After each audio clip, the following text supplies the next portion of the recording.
નમસ્કાર વિદ્યાર્થી મિત્રો, કેમ છો? મજામાં ને? હું અભય સર આપણી યુટ્યુબ ચેનલ બાપુનું ગણિતની હાર્દિક સ્વાગત કરું છું. મિત્રો, આજે આપણે છે ગાલા અસાઇનમેન્ટનું પેપર નંબર 3 નો સેક્શન એ નું સોલ્યુશન આજે આપણે કરવાના છીએ. પેપર 2 નું સોલ્યુશન છે એ 4 વિભાગનું થઈ ગયું છે, જેની લિંક હું તમને ડિસ્ક્રિપ્શનની અંદર આપી દઈશ. જો તમારે હજી પેપર સોલ્યુશન બાકી હોય તો એકવાર જોઈ લેજો. બરાબર છે? ચલો સ્ટાર્ટ કરીએ આપણે પ્રશ્નપત્ર નંબર 3 નો સેક્શન એ. એની અંદર પહેલો એમસીક્યુ આપણને આપેલો છે 3x + 2x 2ky બરાબર 2, 2x + 5y + 1 બરાબર 0 છે. જો સમાંતર રેખા હોય તો મિત્રો કોષ્ટકને આધારિત પ્રશ્ન છે એ ખાસ આખું કોષ્ટક છે તૈયાર કરી લેજો. એના આધારિત ઘણા બધા પ્રશ્નો તમને પૂછાઈ શકે એમ છે. બરાબર છે? ચલો એની અંદર આપણે કીધું સમાંતર રેખા હોય તો સમાંતર રેખાની શરત શું? a1 ના છેદમાં a2 બરાબર b1 ના છેદમાં b2. થાય કે ન થાય? એના આધારે જુઓ તો a1 શું થશે આપડા 3, a2 શું થશે 2, b1 શું થાય તો જો આખું y ની સાથે જે સંખ્યા હોય સહગુણક આખું લેવાનું શું છે 2k, તો લખો 2k છેદમાં b2 કેટલા થશે 5. આપણે k ની કિંમત જોઈએ છે તો 2 ક્યાં 5 ક્યાં જાય ગુણાકારમાં આવશે 3 × 5 છેદમાં 2 અને આ 2 ક્યાં આવી જશે નીચે ગુણાકારમાં 2 આવશે બરાબર શું વધે k. 5 તેરી 15 એટલે 2 દુ 4, તો જવાબ શું થશે 15 ના છેદમાં 4. સમજાણું? ખાસ કોષ્ટક આધારિત આપણે છે શરત છે 3 યાદ રાખવાની રહેશે. બીજો પ્રશ્ન જોઈએ જેની અંદર આપણને કીધું છે સમીકરણ આપેલું છે. એના પછીનો પ્રશ્ન જોઈએ એમસીક્યુ નંબર 2 જેની અંદર આપણને એક બહુપદી આપેલી છે. બહુપદીના બે બીજ છે આલ્ફા અને બીટા હોય તથા આલ્ફા + બીટા બરાબર આલ્ફા * બીટા, એટલે કે સહગુણકોનો જે સરવાળો છે અને ગુણાકાર બંને કેવા છે સરખા છે એવું કે છે. તો આપણને ખબર છે કે આલ્ફા + બીટા આપણે શું કહીએ -b/a થાય કે ન થાય? થાય. અને બીજું આલ્ફા * બીટા શું થશે c/a. પણ આ બંને કેવા છે સરખા. આપણને રકમની અંદર આપેલું છે, આપણે બંનેને સરખાઈ દઈ -b/a છેદમાં c/a થાય. બંને બધું તમે જોવો તો સરખું a કેન્સલ થાય, વધે છે શું અહીંયા -b બરાબર c. b એટલે કોણ? તો x ની હારે રહેલો સહગુણક કોણ છે જોવો તો આ -2k + 1 થશે x નો સહગુણક એટલે b. c એટલે કોણ થાય? તો અચળ પદ છે પણ નિશાની કેવી છે માઇનસ, તો માઇનસ સાથે લખવા પડે બરાબર -k + 5. બંને બાજુ જોવો તો માઇનસ માઇનસ શું થઈ જશે કેન્સલ. આ શું વધે જોવો તો 2k + 1 બરાબર k + 5. આ k પ્લસ છે આ બાજુ કેવા થઈ જશે બોલો માઇનસ થાય. આ 5 આ પ્લસ છે આ બાજુ તો માઇનસ, તેથી k બરાબર 4. ચલો સમજાણું? ખબર પડે છે? ઓકે. ચલો ત્રીજો પ્રશ્ન જોવો એની અંદર √2 સમાંતર શ્રેણી છે કેટલામું પદ મળવાનું કીધું છે આપણને? કેટલામું કીધું છે 10મું પદ. તો a બરાબર કેટલા થઈ જશે √2. d જોતો હોય તો આપણે શું કરવું પડે a2 - a1. a2 કેટલા થશે જોવો તો √8 અને a1 એટલે √2. જોવો તો √8 ને આ રીતે લખાય કે ન લખાય 4 × 2 થાય ને. તો 4 નું વર્ગમૂળ કાઢો એટલે કેટલા થઈ જાય 2. અહીંયા કેટલા આવશે 2. 8 ને આ રીતે લખું છું 2 √2 - √2. આપણે શીખી ગયા ભાઈ રૂટમાં સરખી સંખ્યા હોય તો ને તો જ સરવાળો બાદબાકી થાય. અહીંયા √2 ને અહીંયા √2. અહીંયા √2 કેટલી વાર આપ્યા છે 2 વાર આપ્યા છે. અહીંયા √2 માં સંખ્યા કાંઈ નથી પણ કેટલી વાર હોય તો એક વાર. 2 વાર માંથી એક વાર જાય તો કેટલી વાર વધે એક વાર √2 વધે. એટલે a મળી ગયો અને આપણને d મળી ગયો. 10મું પદ જોઈ છે એટલે એને કહેવાય a10. લખાય કઈ રીતે a + 90 થશે આવું. a કેટલા આપણને મળ્યા જોવો તો √2 લખો √2 પ્લસ અહીંયા 9 અને d કેટલા મળ્યા છે √2. આ √2 અહીંયા એક વાર √2 અહીંયા 9 વાર કુલ કેટલી વાર થઈ જાય 10 વાર √2. પણ આવો આપણને ઓપ્શન આપેલો નથી. તો એનો મતલબ એવો કે આ રૂટ ની બહારની જે સંખ્યા જેને ક્યાં લઈ જાવ રૂટની અંદર લઈ જાવ એટલે શું કરવું પડે 10 નો વર્ગ કરવો પડે એટલે 100 થઈ જાય. અહીંયા તો √2 હતા જ, સોરી 2 તો હતા જ એટલે કેટલા થઈ જશે 100 × 2 એટલે 200. તો a10 કેટલા થઈ ગયા 200. સમજાણું? રૂટની બહાર સંખ્યા હોય એટલે એમાં જ રૂટની અંદર લઈ જાવ એટલે આપણે શું કરવું પડે વર્ગ. જોવો તો અહીંયા વર્ગ હોય બહાર કાઢો એટલે વર્ગમૂળ કાઢવું પડે. સમજાય છે? એ રીતે આપણે આ 10 ના કેટલા કરી નાખ્યા 100 × 2 એટલે 200. બરાબર છે? એના પછીનો જ્યારે પણ મિત્રો જો હવે યાદ રાખી લેવાનું ઉગમ બિંદુ કે એટલે એના યામ કેવા હોય 0 0 હોય. તો જે તમને ગમે ત્યારે કોઈ પણ પ્રશ્ન પૂછાય અહીંયા કોઈ પણ x અને y ની કિંમત આપેલી હોય તમને, તમારે માત્ર ને માત્ર શું કરવાનું પેલું જે આપેલું હોય એનો વર્ગ કરી દેવાનો, બીજું જે આપેલું હોય એનો વર્ગ કરી દેવાનો. ક્યારે? જ્યારે ઉગમ બિંદુથી અંતર પૂછે ત્યારે કોઈ પણ સંખ્યા આપે એટલે પહેલી જે સંખ્યા આપે એનો વર્ગ પ્લસ બીજી સંખ્યા આપે એનો વર્ગ, જે કઈ વર્ગ મળે એનો સરવાળો કરો અને તમારે જે ઉગમ બિંદુ વચ્ચેનું અંતર મળી જશે. એટલે આપણો ઓપ્શન થશે pq બરાબર √x²y. બરાબર છે? સમજાય છે? ઓકે. ચલો મિત્રો હવે જોઈએ પ્રશ્ન નંબર 5. જેની અંદર આપણને આપેલું છે કે 1 + tan સ્ક્વેર થીટા અને 1 - cos સ્ક્વેર થીટા, એટલે કે આપણે આ ત્રણ નિત્યસમ આવે છે, એ ત્રણ નિત્યસમને આધારે આ પ્રશ્ન છે. એમાં પેલું આપણને જો 1 + tan સ્ક્વેર થીટા એટલે થાય શું મને કહો તો? sec વર્ગ થીટા લખાય કે ન લખાય? સેમ એ જ રીતે તમે અહીં જુઓ તો 1 - cos સ્ક્વેર થીટા શું લખાય એને? sin વર્ગ થીટા લખાય કે ન લખાય? વચ્ચે કઈ નીચે નથી, એનો મતલબ શું છે? ગુણાકાર છે. આવો તો ઓપ્શન આપણને આપ્યું નથી, તો તમે જુઓ તો sec ને કઈ રીતે લખાય? 1/, cos વર્ગ થીટા લખાય કે ન લખાય? ઇન્ટુ sin વર્ગ થીટા. આને શું કહેવાય? sin વર્ગ થીટાના છેદમાં cos વર્ગ થીટા. sin ગુણ્યા એટલે sin છેદમાં cos. આને લખાઈશું tan વર્ગ થીટા. sin ના છેદમાં cos એટલે લખાય tan, વર્ગ છે તો વર્ગ લખો એટલે tan વર્ગ થીટા. સમજાય છે? ઓકે, ચલો એના પછીનો બહુ સહેલો પ્રશ્ન છે. તમને કીધું છે 30 અને 40, 30 અને 40 આપણે અહીંયા છે. એની આપણને શું પૂછી છે? સંચય આવૃત્તિ. તો પેલી આવૃત્તિ તો 27, એમ નામ રે. આ બેનો સરવાળો કરો કેટલા થાય? 29 ને 10 39 થાય. આને કાપી દો એટલે 40 ને કેટલા થશે? 47 થશે. 47 માં 3 નાખી દો એટલે 50 ને કેટલા આવશે? 52. તો સંચય આવૃત્તિ પૂછી કેટલી થઈ જશે? 52. ખૂબ સહેલો પ્રશ્ન કહેવાય. ચલો નેક્સ્ટ જો, નાનામાં નાની અવિભાજ્ય સંખ્યા. નાનામાં નાની અવિભાજ્ય સંખ્યા કઈ આવશે? સરસ, 2 આવશે. નાનામાં નાની વિભાજ્ય સંખ્યા કઈ આવશે? બોલો તો કઈ? 4 આવે. સરસ. ઈ બંનેનો લસા આપણે જોઈએ છે, 2 અને 4 નો લસા. મિત્રો યાદ રાખવું કે જ્યારે કોઈ એક સંખ્યા બીજી સંખ્યાનો અવયવી બને, એટલે 2 નો અવયવી 4 થાય કે ન થાય? થાય. તો તે સમયે તમારો લસા કેટલો થઈ જાય? 4 થઈ જાય. તમને આમ આપ્યું હોય કે ભાઈ 15 અને 30 નો લસા કેટલો થાય? તો 15 નો અવયવી કોણ થાય? 30 થાય કે ન થાય? તમારો લસા કેટલો થઈ જાય? 30 થઈ જાય. તમને આપેલું 10 અને 100 આપ્યું હોય તો 10 નો અવયવી કોણ થાય? 100 થાય કે ન થાય? તો આપણો લસા કેટલો થઈ જાય? 100. બરાબર છે. આના જેવા 2-3 દાખલા કર્યા તમને યાદ રહી જશે. સમજાય છે? ઓકે, ચલો આની અંદર અગેન આપણે છે MCQ નંબર 2, એના જેવો જ દાખલો છે. તમને એક બહુપદી આપી છે આલ્ફા અને શૂન્યનો સરવાળો અને શૂન્યનો ગુણાકાર બે કેવા છે? સરખા જ. આપણે એમાં લખ્યું શૂન્યનો સરવાળો એટલે -b/a, ગુણાકાર એટલે c/a, છેદમાં a સરખા. હવે ગમે ત્યારે પ્રશ્ન આવો પૂછાય, ગમે ત્યારે આવો પ્રશ્ન પૂછાય એટલે આપણે સમજી જવાનું કે ભાઈ છેદમાં a લખ્યું કે ન લખ્યું કાંઈ ફેર પડશે નહીં. ક્યારે? જયારે બંને સરખા કીધા હોય ત્યારે. ડાયરેક્ટ આપણે b, આમાં b કોણ થાય? આપણો x નો સહગુણક છે. આ માઇનસ સૂત્રના અને આ માઇનસ રકમ સાથે આવશે k+3, બરાબર, x નો સહગુણક. એવી જ રીતના c શું થશે આપણો? 5k - 1. માઇનસ માઇનસ શું થઈ જાય? પ્લસ થઈ જશે. ઓકે, અહીં શું વધે? k+3 બરાબર 5k - 1. આ -1 ને આ બાજુ લઈ લો એટલે 3 + 1 થઈ જાય. આ પ્લસ છે, આ બાજુ આવે તો માઇનસ થઈ જવાના છે. 3 ને 1 4. અહીં કેટલા આવશે? 4k. આ 4 ક્યાં જાય? છેદમાં આવશે. તો k બરાબર કેટલા થઈ જશે? 1. 4 ના છેદમાં 4 મળે ઉડી જાય એટલે કેટલા આવશે? 1. એટલે k ની કિંમત કેટલી મળશે તમને? 1. સમજાણું? MCQ નંબર 2 જેવો સેમ છે. બરાબર, 2 વખત એકને એક પ્રશ્ન, એકને એક રીતનો પ્રશ્ન છે રિપીટ થયો છે. સમજાણું? ઓકે, ચાલો નેક્સ્ટ પ્રશ્ન જોઈએ આપણે. ગણિતના પ્રશ્નપત્રમાં રાયનને 80 માંથી 80 ગુણ આવે તો 80 માંથી 80 કેટલી વખત આવે? 80 માર્ક કેટલી વાર આવે? એક વાર આવે કે ન આવે? તો એ 1 થઈ ગયા. છેદમાં કુલ પરિણામ કેટલા થાય? તો કે 80 થાય. બરાબર ને? તો કે નહીં. જ્યારે ગુણની વાત આવે એટલે આપણે વાત કરી હતી કે ભાઈ 1 થી 80 માર્ક સુધી તો એટલે 80 સંખ્યા થઈ ગઈ. અને કોઈક વિદ્યાર્થી એવો છે જેને 0 માર્ક એવા છે તો આપણે એને ગણવો પડે એટલે કેટલા આવશે? 1/81. સમજાણું? એટલે ભૂલાય ગમે ત્યારે ગુણનો પ્રશ્ન હોય, જેટલા ગુણનું પ્રશ્નપત્ર હોય એમાંથી +1 કરી દેવાનું, એ આપણા કુલ પરિણામ થાય. જે માર્કની વાત હોય એ ઉપર લખવાના રહેશે.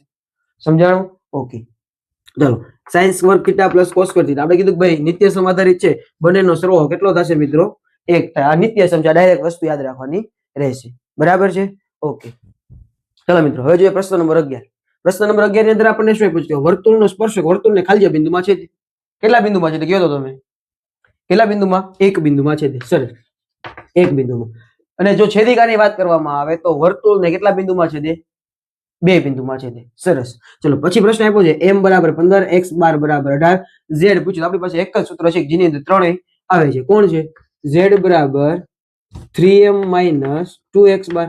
ચલો 3 m કેટલા છે? 15 છે, -2 x બાર કેટલા છે? 18 છે. ચલો 15 તેરી 45, 18 દુ 36, કેટલા વધે? 40, 5 45 કેટલા આવે? 9 આવે. તો આપણો જે બહુલક છે z કેટલો થઈ ગયો? 9 થઈ ગયો. સમજાય છે? આ રીતના ઘણા બધા પ્રશ્નો છે.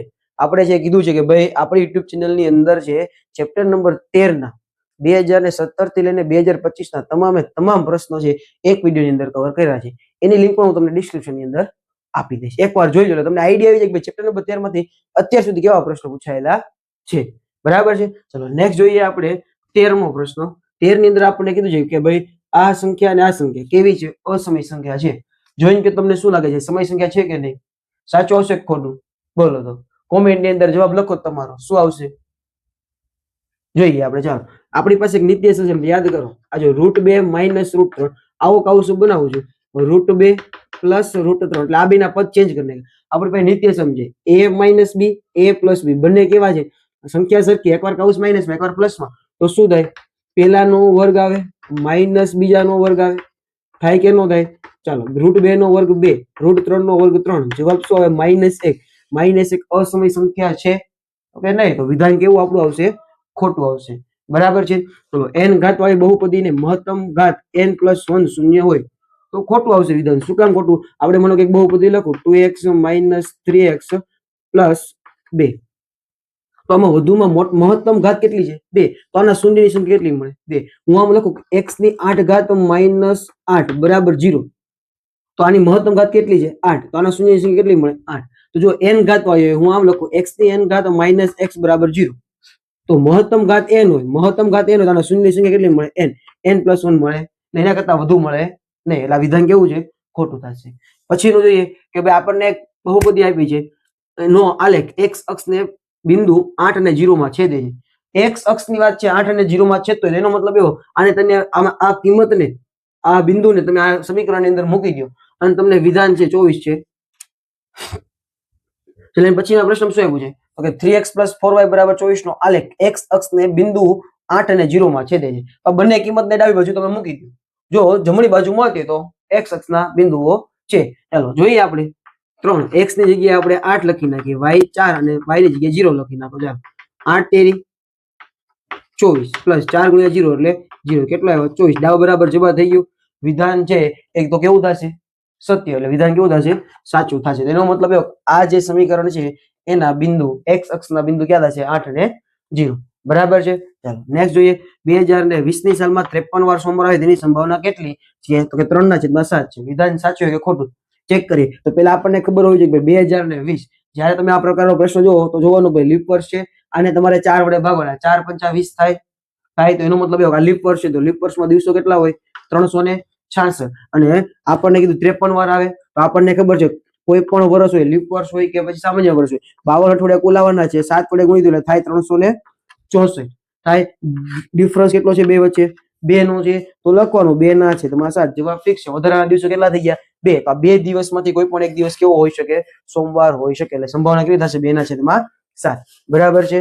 ઓકે, પ્રશ્ન નંબર 17 ની અંદર શું આપ્યું છે? એક સમાંતર શ્રેણી આપી છે, જેનું પહેલું પદ, બીજું પદ અને ત્રીજું પદ ત્રણેય ક્રમિક પદ આપેલા હોય, તો આપણને કીધું છે કે ની કિંમત મેળવો. તો આપણને ખબર છે કે ભાઈ જો સમાંતર શ્રેણી હોય તો આ બે વચ્ચેનો તફાવત અને આ બે વચ્ચેનો તફાવત કેવો હોય? સરખો હોય કે ન હોય? સમાંતર શ્રેણી છે તો આનો ઉપયોગ કરીને આપણે બીજું પદ એટલે k + 7 માંથી પેલું પદ k - 3 બાદ કરી દો, તફાવત મળશે. એ જ રીતે ત્રીજામાંથી બીજું બાદ કરો, ત્રીજું એટલે 2k + 7, એમાંથી તમે બાદ કરી દો બીજું પદ, થશે. ચલો, આમાં માઇનસ અંદર આપી દીધું, આવું થાય k + 7 - k - 3 થાય. અહીંયા માઇનસ અંદર આપી દો એટલે અહીંયા આવે 2k + 7 - k - 7 થશે. આવું અહીંયા જુઓ તો આ પ્લસ કે માઇનસ કે ઉડી જાય, +7 ને -3 કેટલા આવશે? 4 આવશે. અહીંયા તમે જુઓ તો 2k - કેટલા, અહીંયા k વધે, +7 - 7 કેન્સલ થઈ જાય, તો k કેટલા થઈ ગયા? 4 મળી ગયા. સમજાણું મિત્રો? જ્યારે પણ આવો પ્રશ્ન પૂછેલો હોય, xy મેળવવાનું હોય, k મેળવવાનું, કોઈ પણ ચલ મેળવવાનો કે સમાંતર શ્રેણી કે એટલે તફાવતનો ઉપયોગ કરવાનો. બરાબર છે. ચલો, આમાં k બરાબર 4. ચલો, વર્તુળના બહારના ભાગમાંથી આવેલા વર્તુળ બિંદુ માંથી વર્તુળને કેટલા સ્પર્શક દોરી શકાય? પ્રમેય નંબર 10.2 ના આધારે છે. પ્રમેય નંબર 10.2 યાદ છે ને? ચલો, એની અંદર શું આવે તો કે આ વર્તુળ છે, બહારના બિંદુમાંથી કેટલા સ્પર્શક દોરી શકીએ આપણે? 2 સ્પર્શક. આપણે પ્રમેય નંબર 10.2 માં શું છે તો કે બહારના બિંદુમાંથી દોરેલા સ્પર્શકની લંબાઈ સમાન હોય છે. યાદ છે? તો જો તમે પ્રમેય હજી શીખવાનું બાકી હોય, ન આવડતો હોય અથવા સરળ મેથડ થી શીખવું હોય તો આપણી યુટ્યુબ ચેનલ ની અંદર આપણે છે પ્રમેય છે મૂકેલો છે. આપણે છે પ્લે લિસ્ટ ની અંદર એક પ્રમેય વિભાગ કરીને છે બધા પ્રમેય છે મૂકેલા છે. ન જોઈએ તો એક વખત જોઈ લેજો, તમને મજા આવશે. બરાબર છે. ચાલો, પછી આવે છે પ્રશ્ન નંબર 19, જેમાં કીધું છે કેરી છે 12 છે, સફરજન 15 છે, નારંગી 20 છે. એક ટોપલાની અંદર બધા ફળ આપેલા છે. સંભાવના પૂછી છે કોની? તો કે લીચીનું ફળ હોય તેની સંભાવના કેટલી? જો તમારે લીચીનું ફળ ક્યાંય છે, લીચી જ નથી આપી, તો કેટલું થાય? સંભાવના શું થશે? 0, કારણ કે લીચી છે તે તમે ગમે ફળ કાઢો લીચી નીકળવાની નથી, સંભાવના કેટલી થવાની છે? 0. પ્રશ્ન જોઈએ કે જો પ્રથમ n પ્રાકૃતિક સંખ્યાનો મધ્યક 5n/9 હોય તો n મેળવવાનો છે. બરાબર, મધ્યકનો મતલબ શું? તો કે જેટલા અવલોકન આપ્યા બધા અવલોકનનો શું કરવાનો? સરવાળો. એને ભાગ્યા શું કરવાની? કુલ સંખ્યા. સરવાળો છેદમાં કુલ સંખ્યા. આપણને સંખ્યા કેટલી આપી છે? પ્રથમ n. તો પ્રથમ n પ્રાકૃતિક સંખ્યાનો સરવાળો આવો થાય n કૌંસમાં n+1/2. બરાબર છે, આ પ્રથમ n પ્રાકૃતિક સંખ્યાનો સરવાળો થાય. બરાબર છે. ચલો, મધ્યકનું સૂત્ર શું થાય? x બાર બરાબર બધા અવલોકનનો સરવાળો છેદમાં કુલ અવલોકન. થાય કે ન થાય? મધ્યક તમને કેટલો આપ્યો છે? 5n/9. બધા અવલોકનનો સરવાળો, જો આપણે સરવાળો કર્યો છે, બધા અવલોકનનો સરવાળો કેટલો થઈ ગયો? n કૌંસમાં n+1/2. અને કુલ અવલોકન કેટલા છે? n જ થાય ને, કુલ n આપ્યા છે તો આ n થઈ ગયું. ચલો, અહીંયા 5n/9 બરાબર આ n કૌંસમાં n+1, અંશનો છેદ ક્યાં જાય? છેદમાં. તો આ n કેન્સલ થઈ જાય. આ 2 ક્યાં જાય? અહીં ગુણાકારમાં આવે તો 5 દુ 10n.